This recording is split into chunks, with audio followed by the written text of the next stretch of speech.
الحمدللہ رب العالمین والصلاة والسلام علی سید الانبیاء والمرسلین اما بعد فاعوذ باللہ من الشیطان الرجیم بسم اللہ الرحمن الرحیم۔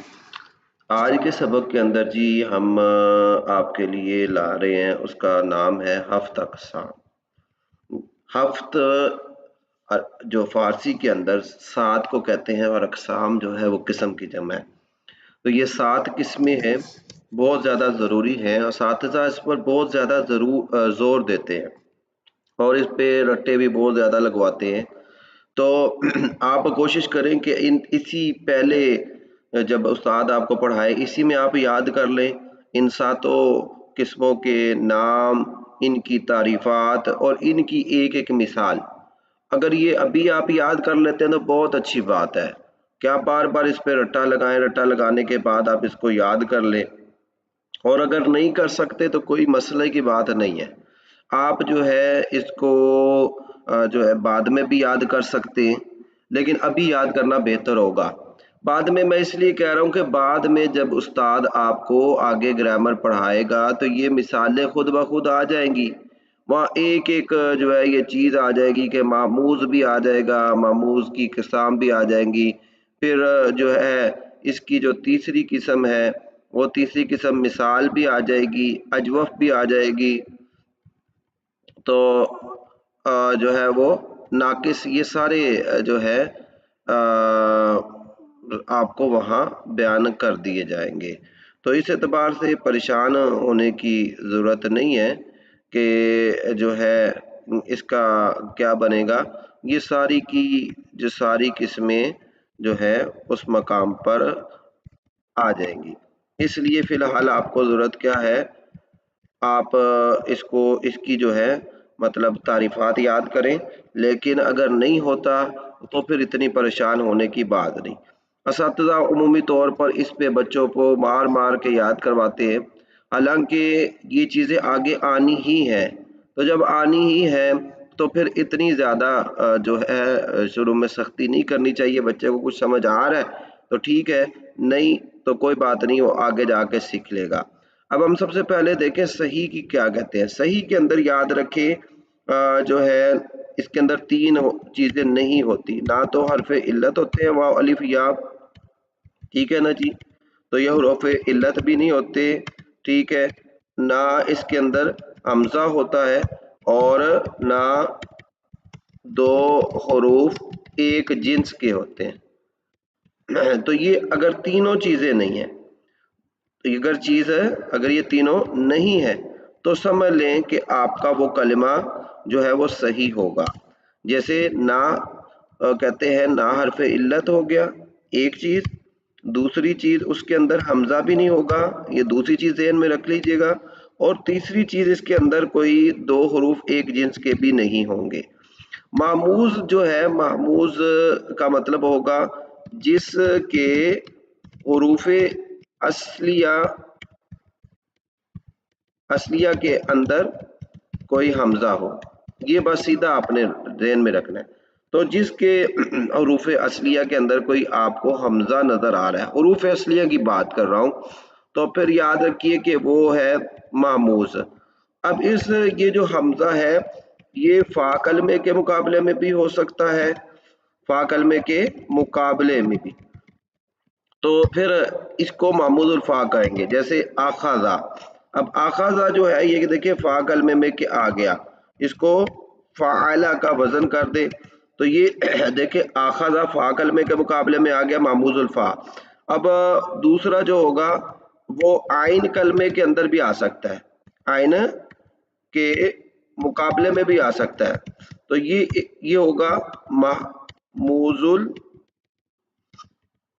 معموز اس کو آپ فا کہہ دیجئے، ٹھیک ہے، معموز العین کہہ دیجئے، ٹھیک ہے جی، معموز الآ۔ جیسے آپ جو ہے اس کی مثال ہم کتاب سے دیکھ لیتے ہیں، معموز العین کی، جیسے سؤال سأل، تو یہاں یہ دیکھیے معمود العین وہ کلمہ جس کے حروف اصلیہ میں عین کلمہ حمزہ ہو، جیسے سأل، یہ دیکھیے عین کلمہ جو ہے اس کا حروف اصلیہ ہے، یہ آپ کو کتاب نظر آ رہی ہوگی۔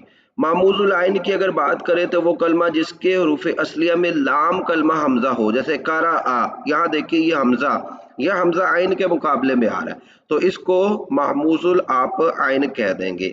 اس کے بعد یہ آپ دیکھ لیجئے کہ مضاف، مضاف وہ ہوگا کہ جس کے اندر دو حروف ایک جنس کے آ جائیں گے۔ بھائی تین اگر حروف اصلیہ ہیں تو دو اس کے اندر ایک طرح کے ہوں گے، اور اگر چار حروف اصلیہ ہیں تو دو ایک طرف کے ہوں گے۔ مضاف ثلاثی، اس کی سیدھی سی آپ تعریف لے لیں کہ وہ ثلاثی کلمہ جس میں ایک جنس کے دو حروف ہوں۔ یہ ضروری نہیں ہے کہ جس میں فا اور لام کلمہ، فا اور عین کلمہ، فا اور لام کلمہ ایک جنس کی ہو، یہ آپ چھوڑ دے اگر نہیں یاد ہوتی۔ آپ سیدھی سیدھی یہ تعریف کر لیں کہ وہ ثلاثی کلمہ جس میں ایک جنس کے دو حروف اصلیہ پائے جائیں۔ اب مثال کے طور پر ہم دیکھتے ہیں جیسے ثالثہ، اب دیکھیں ثالثہ یہ ثلاثی ہے، اس میں فا کلمہ اور عین کلمہ یہ دونوں کے اندر سین ہے۔ اسی طرح دادا نون، دال اور دال یہ اس کے اندر حروف اصلیہ ہے، تو یہ مضاف ثلاثی ہوگا۔ آگے ہم چلتے ہیں مضاف رباعی کی، تو مضاف رباعی وہ رباعی کلمہ جس کے اندر دو حروف ایک جنس کے پائے جائے۔ بھائی یہ دیکھیں زلزلہ، تو اب دیکھیں زا اور زا جو ہے زا اور زا اور لام اور لام، تو یہاں دیکھیں کہ گویا کہ دو حروف ایک جنس کے پائے جا رہے ہیں۔ اب وہ دو سے زیادہ بھی ہو سکتے ہیں، دو بھی ہو سکتے ہیں، تو بہرحال اگر دو ایک جنس کے حروف پائے گئے ہو وہ رباعی کلمہ، چار حرفی کلمہ، تو پھر اس کو مضاف رباعی کہیں گے۔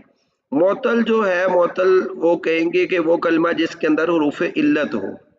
اب سیدھی سیدھی جو ہے مزید قسم انہوں نے کی ہے معطل بیک حرف، معطل بدو حرف، یعنی اگر وہ کلمہ جس کے اندر جس کے حروف اصلیہ میں ایک حرف علت پایا گیا تو اس کو معطل بیک حرف کہیں گے، اور اگر دو اس کے اندر پائے گئے تو معطل بدو حرف کہیں گے۔